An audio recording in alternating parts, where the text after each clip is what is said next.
La gravedad del asma por lo general no va a cambiar, o sea, cuando el paciente presenta asma leve desde el inicio de la enfermedad, por lo general lo va a tener todo el progreso de la enfermedad, siempre va a tener un cuadro de asma leve. Ya diferente de los pacientes que inician con un cuadro de asma grave, siempre van a tener el cuadro de asma grave. Aunque también podemos presentar o tener pacientes que puedan progresar de un asma leve a un asma grave, hacer que la enfermedad sea progresiva, pero no es muy común eso en el asma. El otro cuadro que teníamos que ver es el EPOC, ¿verdad? Entonces, a diferencia del asma, ¿cuáles son las células que intervienen en la inflamación o en el proceso inflamatorio del EPOC? Van a ser entonces, o va a haber entonces un predominio de los neutrófilos, macrófagos, linfocitos T citotóxicos y los linfocitos T auxiliares.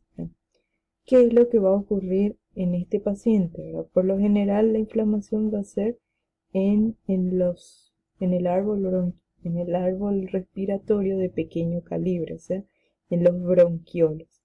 Y ese estrechamiento y fibrosis progresiva de estos bronquiolos va a generar entonces una bronquiolitis obstructiva crónica. Eso es un cuadro que podemos tener.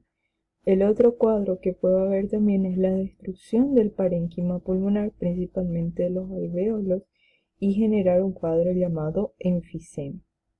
Entonces, estos cambios producen obstrucción de las vías respiratorias.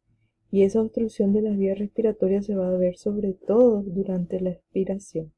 Y eso va a causar entonces un atrapamiento de aire en las vías respiratorias y una hiperinflación a nivel de las vías respiratorias, que se van a ver sobre todo durante el ejercicio y que puede provocar entonces disnea de esfuerzo, y con el progreso de la enfermedad, ¿verdad?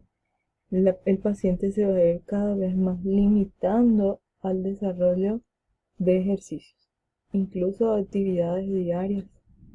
Puede haber límite en el desarrollo de actividades diarias, ¿verdad? Entonces, los broncodilatadores también ayudan a estos pacientes a disminuir ese atrapamiento de aire en las vías respiratorias. Además, entonces tenemos que conocer cómo pueden ser administrados los fármacos a nivel de la terapia pulmonar. Pueden ser administrados por vía oral o por vía parenteral y también por la vía inhalatoria. Cuando hablamos de vía inhalatoria es la manera preferida entonces de administración de medicamentos que van a actuar sobre las vías respiratorias.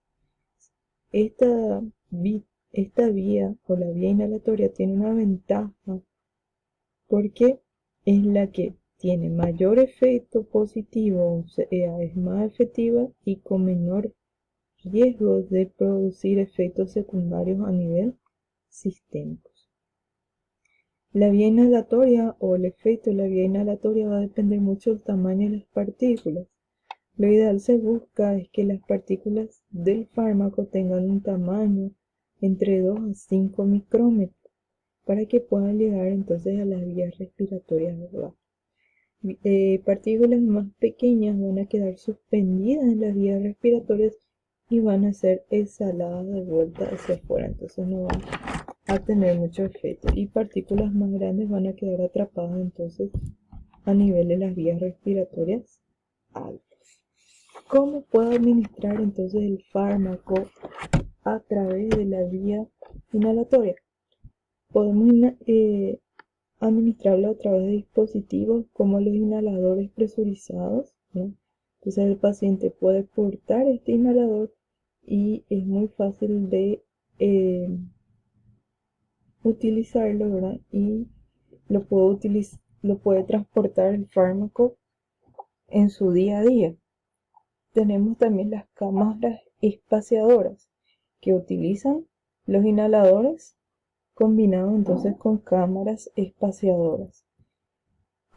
Con estos, el paciente va a reducir la velocidad de entrada de las partículas y el tamaño de las partículas y permite entonces que pueda llegar hasta las vías respiratorias. Otro problema un problema con estas cámaras espaciadoras es que puede llegar también el fármaco a la orofaringe y aparte de ser inhalada, el paciente puede tragar también partes del fármaco. Se utilizan entonces principalmente en niños pequeños que no tienen la capacidad de utilizar los inhaladores presurizados por sí solos. También tenemos inhaladores a polvo seco que pueden ser utilizados entonces por niños menores de 7 años que no consiguen también utilizar los inhaladores presurizados. Tenemos también los nebulizadores, ¿verdad? Vamos a tener dos tipos de nebulizadores.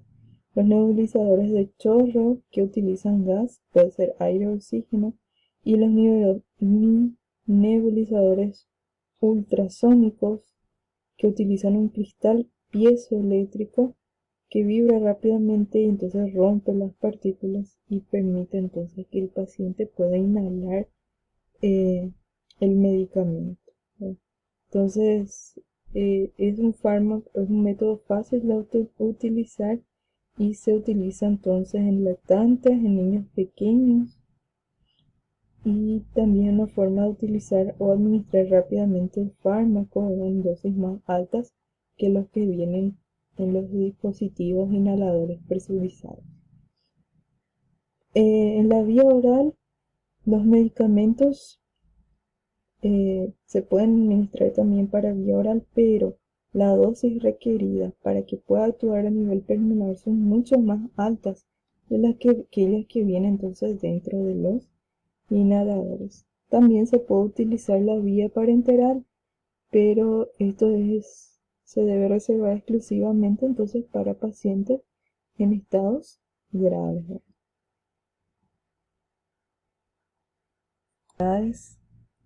Bueno, entonces una vez que ya tenemos las generalidades, podemos comenzar a hablar sobre los fármacos que vamos a utilizar en el tratamiento de asma y EPOC. Tenemos entonces los fármacos broncodilatadores. Como su nombre lo ya dice, son fármacos que relajan el músculo liso de los bronquioles, el músculo liso que está contraído, ¿verdad? Y vamos a tener entonces tres clases principales de broncodilatadores que podemos utilizar entonces a nivel de las vías respiratorias y que podemos utilizar como tratamiento tanto para asma como para EPOC. Tenemos los agonistas adrenérgicos beta 2, los simpáticos miméticos, tenemos las metilxantinas y tenemos también los anticolinérgicos, principalmente los antimuscarínicos. Dentro de los agonistas beta 2 adrenérgicos, los fármacos más comúnmente utilizados, el salbutamol, el salmeterol, el fenoterol, el formoterol, entre otros. Dentro de las xantinas tenemos a la metilxantinas, tenemos a la teofilina, y dentro de los anticolinérgicos inhibidores de los receptores muscarínicos tenemos al bromuro de hipatropia. Entonces vamos a hablar primeramente de los agonistas beta 2. Los agonistas beta 2 entonces son fármacos que activan los receptores beta 2 adrenérgicos localizados entonces en lo que es el músculo liso de los bronquios, ¿verdad? Entonces su función es estimular los receptores, activar estos receptores y hacer entonces que haya una broncorelajación, ¿sí? Entonces producen que o lo que consiguen a través de la activación de los receptores beta 2 es la relajación del músculo liso. ¿Qué es lo que hace la activación del receptor beta 2? Activa la adenilciclasa, eso es lo que produce un aumento en la producción del AMP cíclico, que estimula entonces la unión del calcio a la membrana y el retículo endoplasmático, resultando entonces con una mayor relajación del músculo liso. En fin, lo que nosotros tenemos que aprender es que los agonistas beta 2 son simpáticos miméticos, o sea, activan los receptores beta 2 y eso produce entonces una relajación del músculo liso. Vamos a tener varios tipos de agonistas beta 2, la adrenalina o epinefrina que ya estudiamos. Tenemos el salbutamol, la terbutalina, el clenbuterol, fenoterol, salmeterol y el formoterol. Estos tienen un tiempo de vida media más corta, entre 3 a 6 horas. Ya el salmeterol, el formoterol tiene un tiempo de vida media más larga y una duración de acción también mucho más larga. La duración de acción de estos fármacos puede llegar hasta 12 horas. Aparte del músculo liso, los receptores de beta 2 se pueden localizar en varias células del árbol respiratorio, de las vías respiratorias. Entonces pueden tener efectos adicionales, aparte de ser broncodilatadores. También pueden inhibir la liberación de los mediadores que producen la broncoconstricción y también pueden inhibir los neurotransmisores que también producen entonces la broncoconstricción. ¿Cuáles serían entonces los mecanismos adicionales que pueden presentar los broncodilatadores beta 2 agonistas? Pueden prevenir la liberación de mediadores a partir de los mastocitos. Entonces los mastocitos, se cree que los mastocitos tienen receptores beta 2 y esos van a impedir la liberación entonces de los mediadores como histamina, por ejemplo. Previenen también la salida microvascular o la pérdida microvascular de los mediadores y por lo tanto entonces previene el desarrollo de edema y también vamos a aumentar la secreción de moco a través de las glándulas submucosas y eso mejora la eliminación entonces de esos mediadores y va a mejorar entonces la respuesta al asma. También puede reducir la neurotransmisión de los nervios colinérgicos porque se afectúa o se atenúa, se sobresale la respuesta beta 2 frente a la respuesta muscarínica.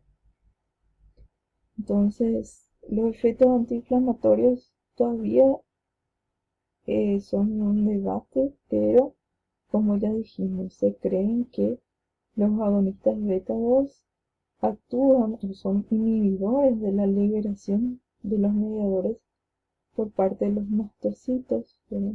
Entonces eso es lo que genera su efecto antiinflamatorio. Entonces, los agonistas beta 2 adrenérgicos son los broncodilatadores más eficaces, tienen una acción inmediata a través de la inhalación, tienen mínima tolerancia cuando se usan o desarrollan mínima tolerancia cuando usamos de forma prolongada.